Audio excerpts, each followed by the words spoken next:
Dzień dobry Państwu. Czy Dostojewski nie lubił Polaków i innych narodów? Polacy w jego powieściach nie budzą sympatii. Używa poniżających określeń Polaczki. Podobnie nieprzychylnie odnosi się do innych narodów. Żydzi to skąpcy i chciwi Żydkowie. Niemcy to głupia Amalia ze Zbrodni i Kary i drodzy lekarze, którzy leczą zgodnie z rosyjskim przysłowiem, dowcipem: jeśli chory ma przeżyć, to medycyna jest bezsilna. Francuzi z gracza to wyrafinowani, ale oszuści. Nawet o Amerykanach ma złą opinię, chociaż być może żadnego z nich w swoim życiu nie spotkał. Spójrzmy w Biesach podróż Szatowa i Kiryłowa do Ameryki. Zapraszam na cykl Dostojewski dzisiaj. Gościem specjalnym będzie pamiętnik pisarza, dniewnik pisiciela po rosyjsku. Zbiór publicystycznych artykułów Fiodora Dostojewskiego, publikowanych w Grażdaninie i Obywatelu i również oddzielnie pod tym samym tytułem. Tłumaczenie będzie moje własne. Dlaczego nie lubił Polaków? Polaków? Dlaczego pytam o Polaków? Bo sam jestem Polakiem i to mnie może i to mnie boli, gdy czytam. Jaką odpowiedź mogę udzielić? Ta odpowiedź musi być filozoficzna. I ta odpowiedź da nam również w jego wizję, tę uniwersalną, innych narodów, pokaże jego stosunek, ale również jego stosunek do siebie samego i nas do siebie samego. Dlaczego tak ambitnie? Zaraz to zobaczymy. Co to znaczy, że odpowiedź ma być filozoficzna? Odpowiedź filozoficzna ma być próbą zrozumienia. Próba i zrozumienie. Dlaczego próba? Bo nikt nie zna serca i głowy drugiego człowieka, tym bardziej kogoś, kto umarł 140 lat wcześniej około. Nikt nie zna jego uczuć, namiętności, dążeń, ideałów, przekonań. Ale też nikt z nas tak do końca nie rozumie tego dramatu, w którym każdy z nas, również Fiodor Dostojewski, uczestniczy w dramacie dobra i zła w naszym życiu, w jego życiu. Mówiąc krótko, nie rozumiemy, dlaczego czynimy zło, choć przecież zawsze chcemy dobra. Dlatego ta odpowiedź filozoficzna nie jest odpowiedzią ostateczną. Ona zawsze jest częściową, dlatego etykietowanie, nazywanie Dostojewskiego szowinistą, a więc wywyższającego swój własny naród, ksenofobem, bojącego się innych narodów, religijnym fanatykiem prawosławia, zwalczającym inne religie, szczególnie katolicyzm, oraz to, że wypierał to z siebie, że był Polakiem, one sprowadzają się tak naprawdę do stwierdzenia, że Dostojewski miał złą wolę, nienawidził i pogardzał, jakby to powiedział klasyk, bo złym człowiekiem był. Nie jest filozoficzną również odpowiedź wybitnego znawcy, profesora Zacharowa Władimira.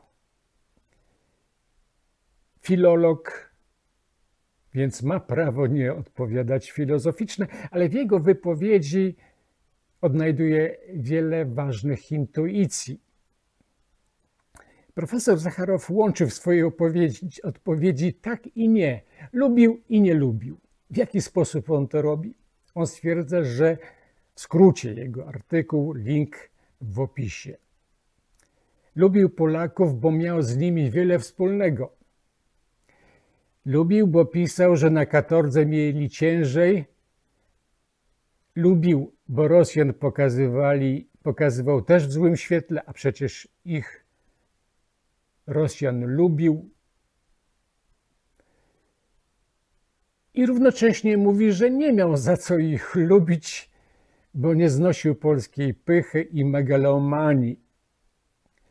Był hazardzistą, 30 lat walczył z tym hazardem. Sam się z tego wyleczył. Nie leczono wtedy, nie uważano tego jeszcze za chorobę. Przestał z dnia na dzień. Tyle, że po 30 latach. A więc lubił, ale i miał za co nie lubić. Ta odpowiedź nie wyjaśnia tego słowa pogardliwego Polaczek. Czy naród bogonosiec jest ta teza wypowiadana przez Szatowa i często potwierdzana w przekonaniach Dostojewskiego, jest mniej megalomańska niż Polska Chrystusem narodów? Czy pogarda Iwana Karamazowa wobec brata i ojca, jeden gad pożera drugiego gada, jest mniejszą pogardą? Czy pogarda, jaką czuje Raskolnikow ze Zbrodni i Kary, nazywając lichwiarkę, zanim ją zabije siekierą, nazywając ją wszą, jest tą mniejszą pogardą? Wracamy do pytania, czym jest zrozumienie. Zrozumieć to uznać, w przypadku takiego pytania, że Dostojewski w danej sytuacji, miejscu i czasie, pamiętamy w kontekście historycznym, każdy z nas jest uwikłany w czas, miejsce, w swoją narodowość, w losy swojej ojczyzny i losy swojej rodziny. Mając takie doświadczenie życiowe, osobiste, unikalne, bo każdy jest unikalnym, i tak uczestnicząc w dramacie dobra i zła, wiedząc, co złego w życiu popełniliśmy, mając też takie ideały, a więc to, do czego dążymy, i takie pojęcie o świecie, uwaga, zrozumieć Dostojewskiego to zrozumieć, to zgodzić się, że mógł nie lubić Polaków.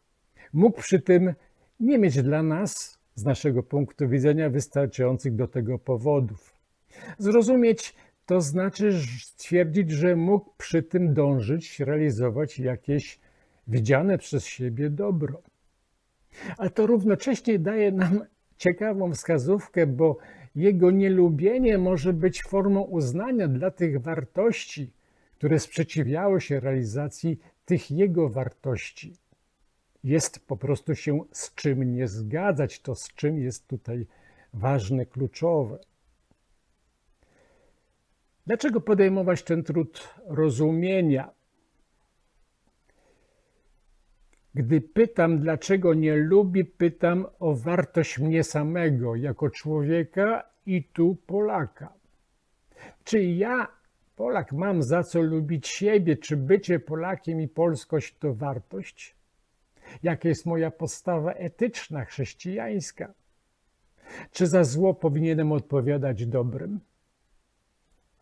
Czy powinienem odmówić tego rozumienia i odpowiedzieć odwetem? Po prostu nie lubić Dostojewskiego i Rosjan, nienawidzić, zniszczyć, usunąć z mojego życia?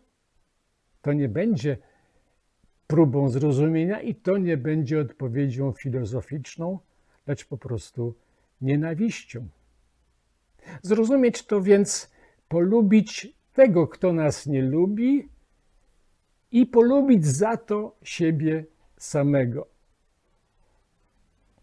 Dlaczego nie lubię Polaków? Czy Dostojewski zadał sobie to pytanie? Uważam, że tak. Dlaczego? Bo udzielił na nie odpowiedzi. Dlaczego właśnie Polakom udzielił tej odpowiedzi?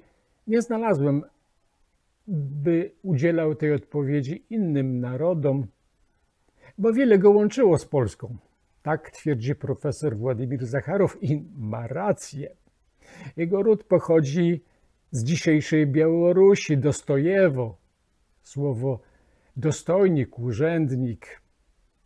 Kołopińska był tą siedzibą rodową, województwo brzeskie, więc na granicy z Polską.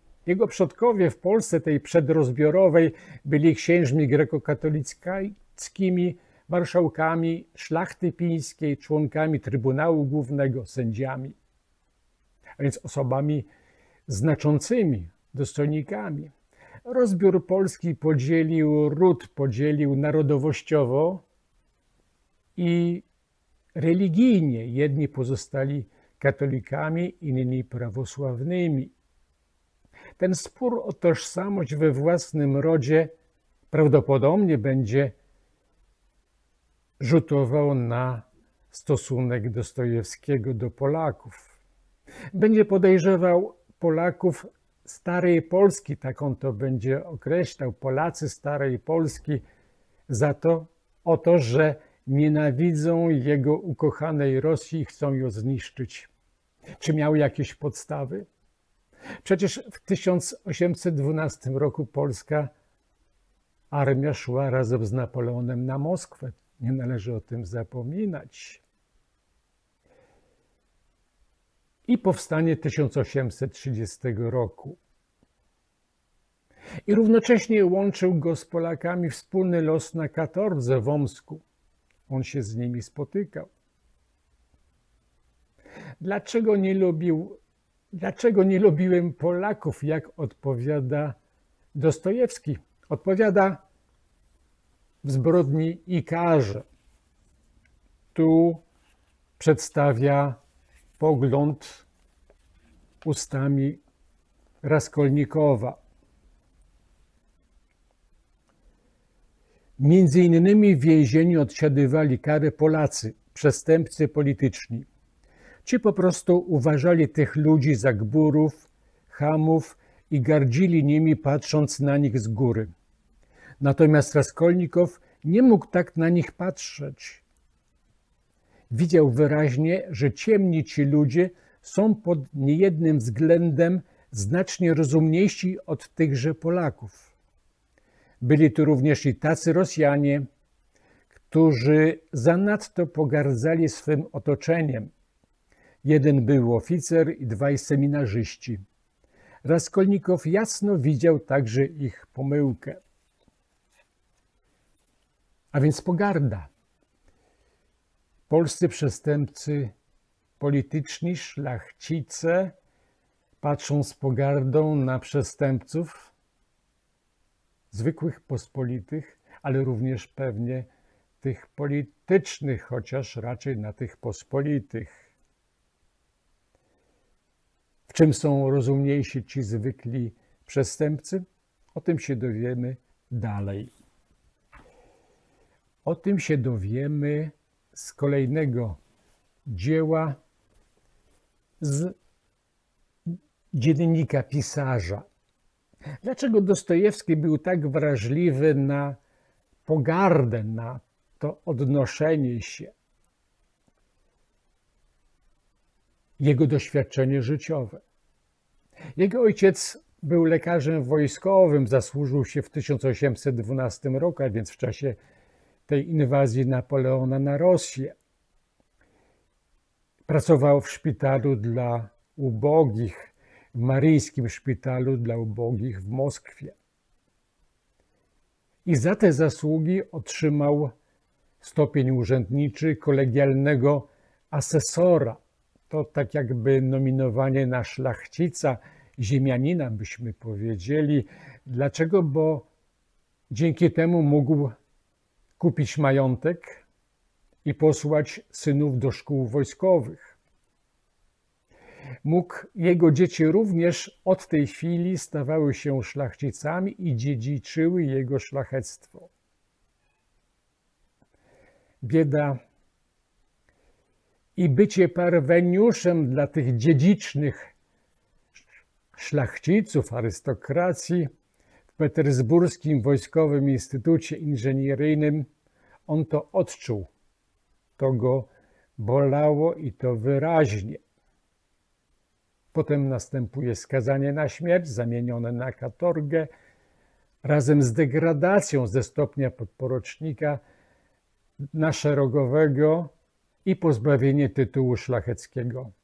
Będą mu te dwa tytuły, te 2 stopnie przywrócone dopiero za 7 lat.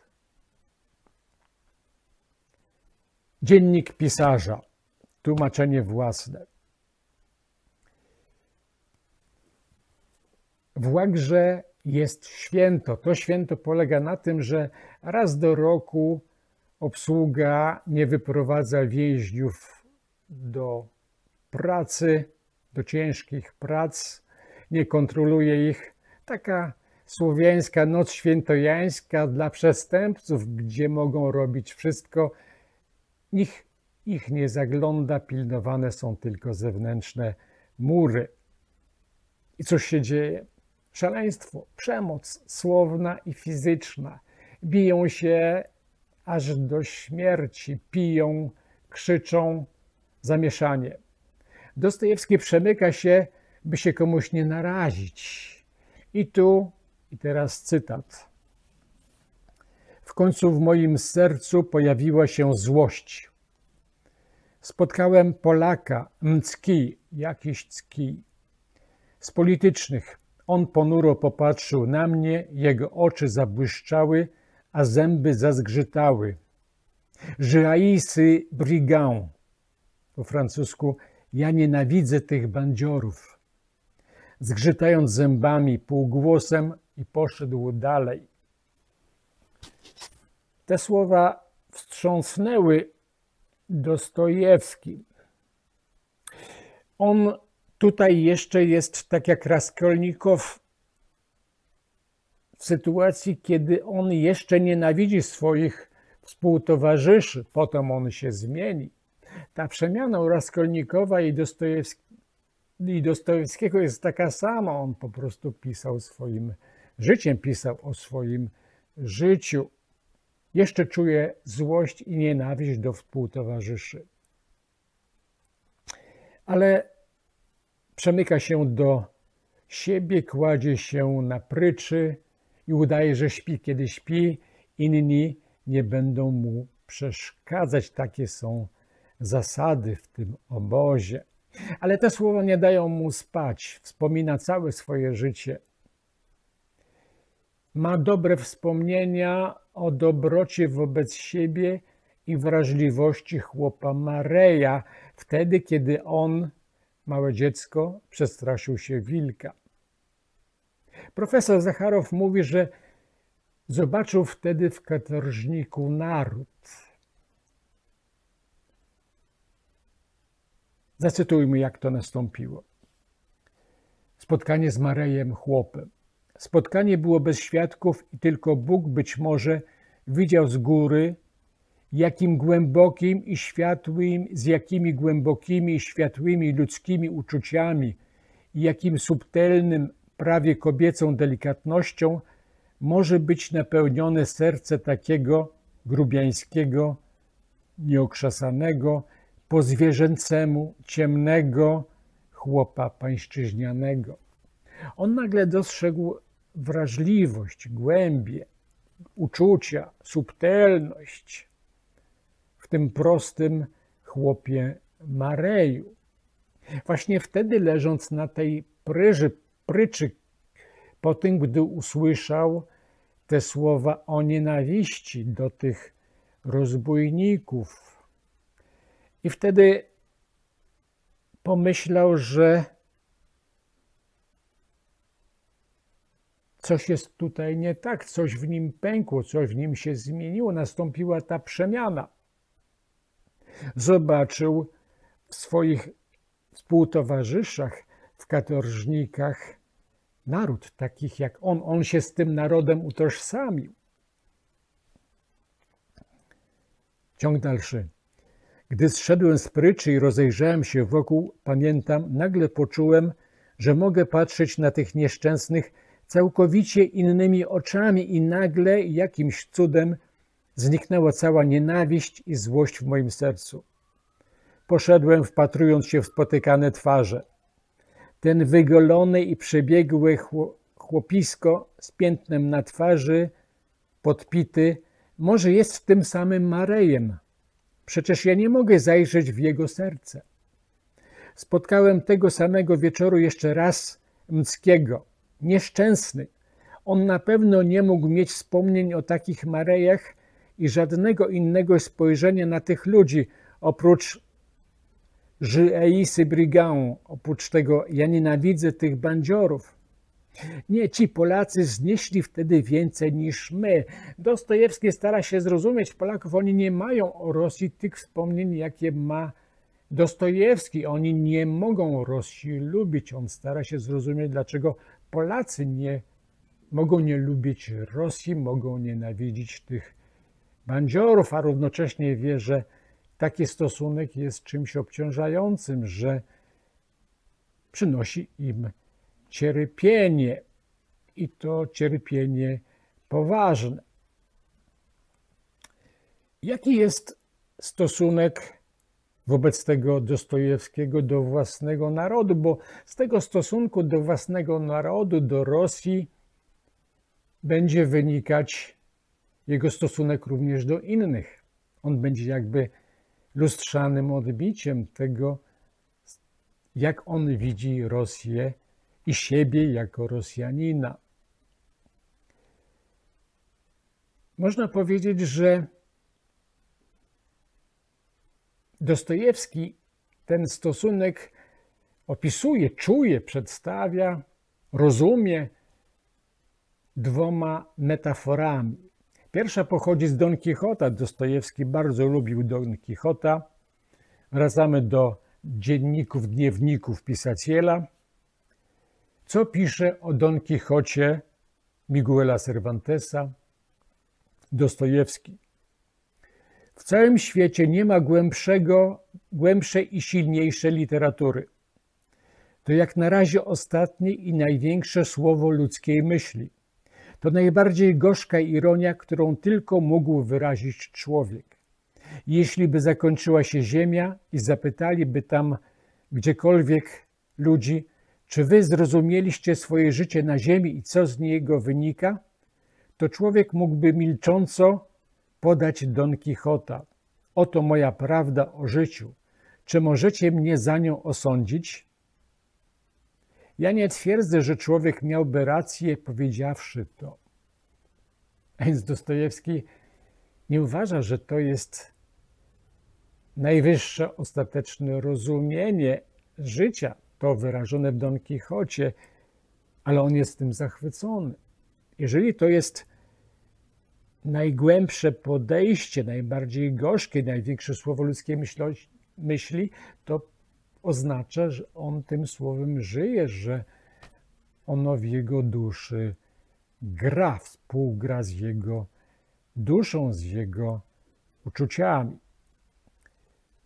Drugą metaforą oprócz Don Quixota jest również metafora biesów. Ta biblijna metafora uzdrowienie opętanego z biesów, która jest we wstępie do Biesów Fiodora Dostojewskiego, do wstępie jego powieści i na zakończeniu ona klamrą spina całą opowieść. Te dwie metafory w stosunku Dostojewskiego do siebie jako Rosjanina i ojczyzny, one się mieszają i przeplatają. Dostojewski wobec Rosji jest błędnym rycerzem, tak jak Don Quixot wobec Dulcynei. Ona jest najpiękniejsza i najszlachetniejsza, wydaje się mówić. Kto się nie zgadza, wyzywa go na pojedynek. Polacy chcą się od tej Rosji, od tej najpiękniejszej Dulcynei oderwać, chcą ją zniszczyć. Jak ich lubić?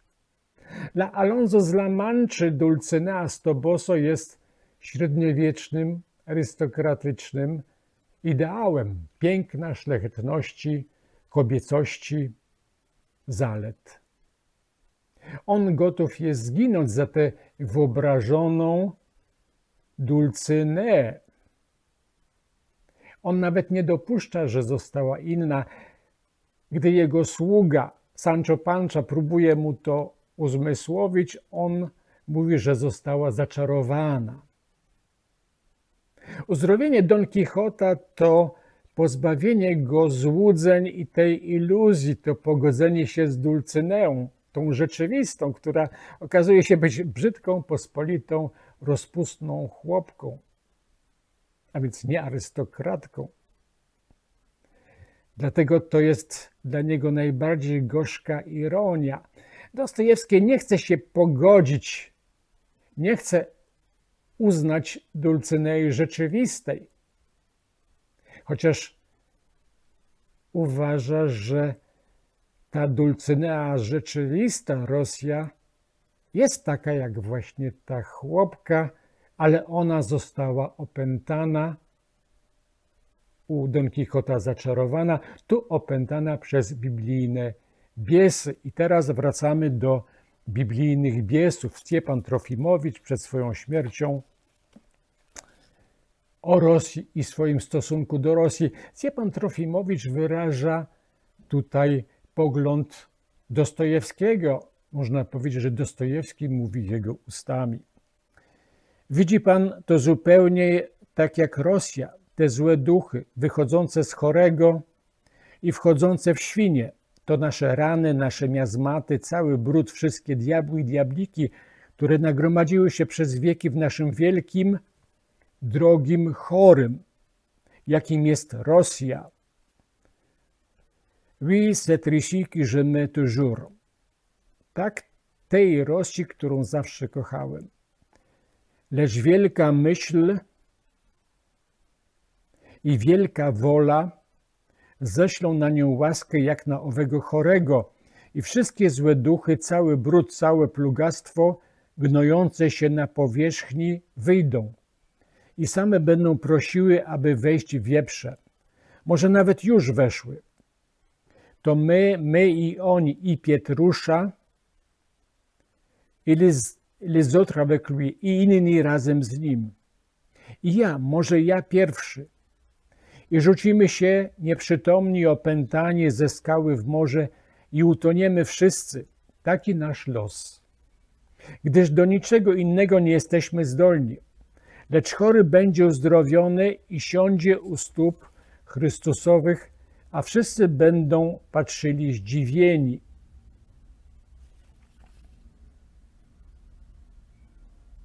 Dostojewski uważa, że w nim również są biesy, że tak w głębi serca każdy jest dobry. Ta koncepcja Rosji, w tej koncepcji Rosji odbija się jego widzenie świata. On uważa, że ta opętana Dulcynea zmartwychwstanie, tak jak ten opętany, że zostanie uzdrowiona,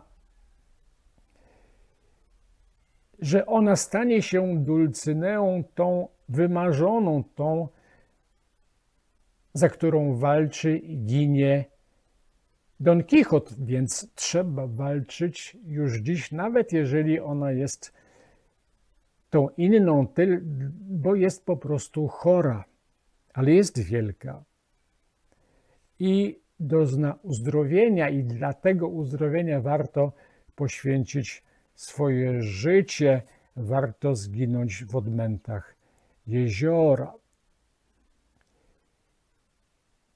Wspaniała miłość do ojczyzny, można się tej ojczyzny, tej miłości uczyć,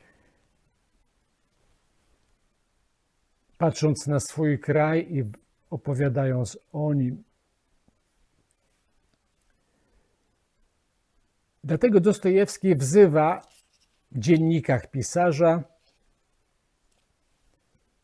do tego, abyśmy wierzyli, że Dulcynea może się zmienić w tą rzeczywistą, że opętany może być uzdrowiony i że cały świat będzie tę Rosję uzdrowioną podziwiał. Dzienniki pisarza. Sądźcie rosyjski naród nie po tych niegodziwościach, które on tak często robi, a po tych wielkich i świętych dziełach, za którymi on te niegodziwości czyniąc tęskni. Przecież nie wszyscy w narodzie są niegodziwcami. Są też prawdziwi święci i to jeszcze jacy sami sobą świecą i nam wszystkim oświecają drogę.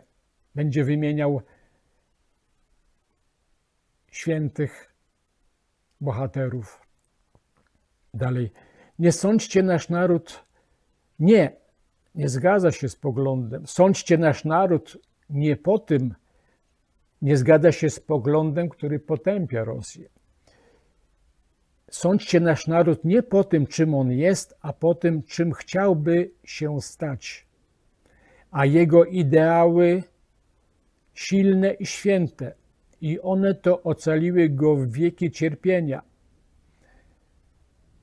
Ta metafora biblijna, biesy są czymś zewnętrznym, one mogą wyjść z człowieka, one są na powierzchni, człowiek może być uzdrowiony, stać się kimś innym.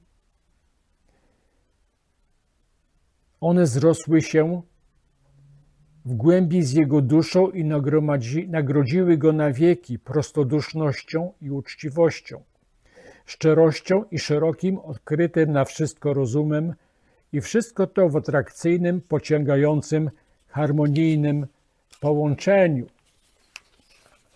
A przy tym tak wiele brudu, to rosyjski człowiek i sam najwięcej cierpi z tego powodu i wierzy, że to wszystko tylko przyniesione, więc zewnętrzne i tymczasowe, diabelskie dzieło, i tu biesy, że zakończy się mrok i że niezawodnie rozbłyśnie kiedyś wieczne światło.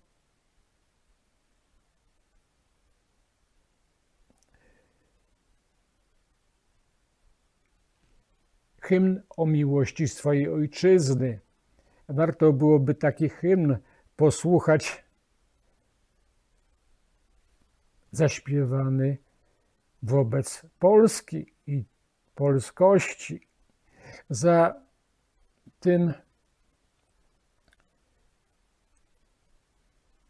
tą miłością kryje się przekonanie. Dlaczego wyzywa inne narody, dlaczego ich nie szanuje, dlaczego być może lekceważy, bo jest przekonany i tu pokazuje, w czym tkwi przewaga Rosjan, ta, w którą on wierzy, którą wyznaje, ta wielkość Dulcynei w uznaniu prawdy o sobie, tej prawdy, w tym uznaniu, które dokonuje się w duszy Stepana Trofimowicza, kiedy on mówi: tak, ja jestem biesem, ja jestem gotów zginąć po to, aby Rosja ocalała, aby mogła być uzdrowiona. Jestem ślepo przekonany, że nie ma takiego nikczemnika i niegodziwca w rosyjskim narodzie, który by nie wiedział, że on jest podły i niegodziwy. Podczas gdy u drugich narodów bywa, że czynią niegodziwość i jeszcze sami siebie za nią chwalą, czyniąc ze swojej niegodziwości wywyższenie, wywyższając swoją niegodziwość do zasady, czyniąc z nią regułę. Przekonuje, że właśnie w niej zawiera się l'ordre, czyli porządek i światło cywilizacji, i nieszczęśliwi kończą tym, że wierzą w to szczerze, ślepo i nawet uczciwie. A więc ta uczciwość wobec siebie to uznanie tego, że jest się kimś słabym, chorym. Za tym kryje się koncepcja człowieka, jaki jest człowiek. Ta koncepcja to rzutowanie siebie samego. Dostojewski jest człowiekiem pokornym, wie, że jest człowiekiem słabym, jest chory, epilepsja. Podlega przez dziesiątki lat hazardowi, ciągle walczy z biedą, z długami, targają nim namiętności, przeżywa wielkie miłości i upadki. Ale ta koncepcja człowieka, który jest biedny, ona jest rzutowana również na jego bohaterów. Wszyscy oni zaczynają od tego, że są podli, nikczemni, że pogardzają, że są kimś, kto nie jest godny szacunku, ale każdy z nich dzięki Dostojewskiemu, tu mój uśmiech do wszystkich pisarzy, polskich, aby również Polacy stworzyli takie ideały. U Dostojewskiego jego bohaterowie zaczynają od tej biedy, nędzy, jaką jest człowiek, od tego uwikłania w zło, w to widzenie w brzydocie piękna, od tej podłości, a kończą jednak zmartwychwstaniem, ale to zmartwychwstanie dokonuje się poprzez cierpienie, poprzez katorgę Raskolnikowa, katorgę Dymitra, czasami poprzez szaleństwo, które owłada innymi. Ci, którzy odmawiają tego zmartwychwstania, nie chcą przejść poprzez to cierpienie, wybierają samobójstwo, tak jak Swidrygajłow ze Zbrodni i Kary, czy w braciach Karamazow Śmierdiaków. Dlaczego warto podejmować trud rozumienia Dostojewskiego? Bo ten trud rozumienia Dostojewskiego może być jedną z dróg, oczywiście nie wyłączną, tylko jedną z dróg odkrycia swojej własnej polskości. Okazją do zastanowienia się nad swoim stosunkiem do ojczyzny, do patriotyzmu, do chrześcijaństwa, do katolicyzmu, tak do katolicyzmu, do jego bogactwa. Tak jak to robił Tischner. On zachwycał się bogactwem chrześcijaństwa, on to bogactwo pogłębiał, towarzyszył, propagował. Podobnie działał Czapski, ten Czapski, o którym mówiliśmy ostatnio, wykształcony w Petersburgu, hrabia Czapski, twórca Instytutu Polskiego w Paryżu, tak zwanej paryskiej kultury.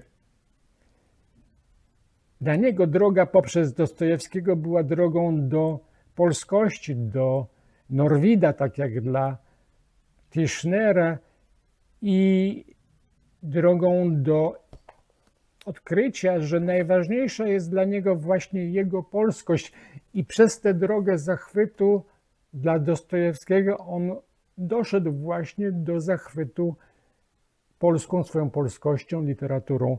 Przeczytam ten fragment.